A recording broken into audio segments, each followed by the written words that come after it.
The Bluetooth device is ready to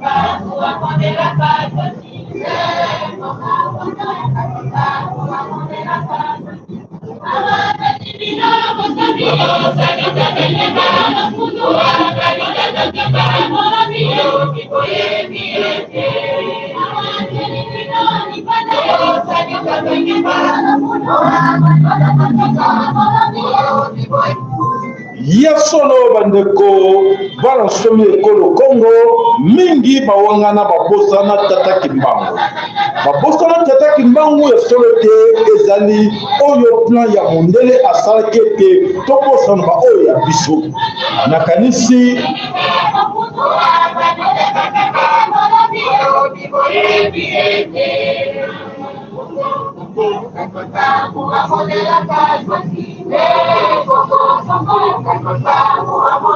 voilà bandeko ebele ya solo bayebi te mpona nini totiaka loyembo oyo ya tata kimbangu oyo tobelelaka kombo ya kimbangu tuna moi ya solo te nkembo kati na mabota na bino baebonso baye pemene etanga mpo te balanda biso nini toyebi bino mokolo na lelo le 13 juin 2026. Voilà, nous voici là, ya solo na kombo ya tata kimbangu dans tout mois. Yene mwinda ya bane longa. Topesie matondo tata mpungu tulego matondo kalunga. Ya solo te bakoko na so abelele ki nzapa, nzakomba. Akongo mungali, mvidi mukulu, Mungu baba, Mungu wa milele, Nzambi gawungu, kalunga.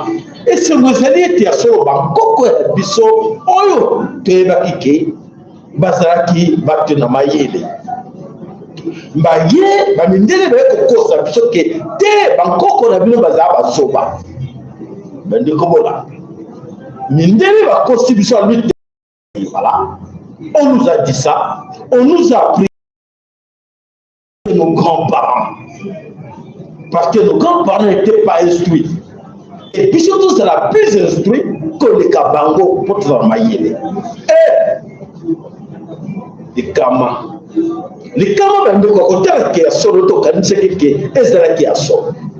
To côté ba université. Non to ba université to sauter. To côté ba école primaire, maternelle, primaire. Humanité, université, institut supérieur, to côté de to sur le titre académique ya ndenge na ndenge. Toyekoli ba science nyonso ya kotala na mboka na ye na kona totila elo dans ma village na ye natal eloko ezati mais il y a un millionnaire quelque part aux États-Unis na Canada na Belgique na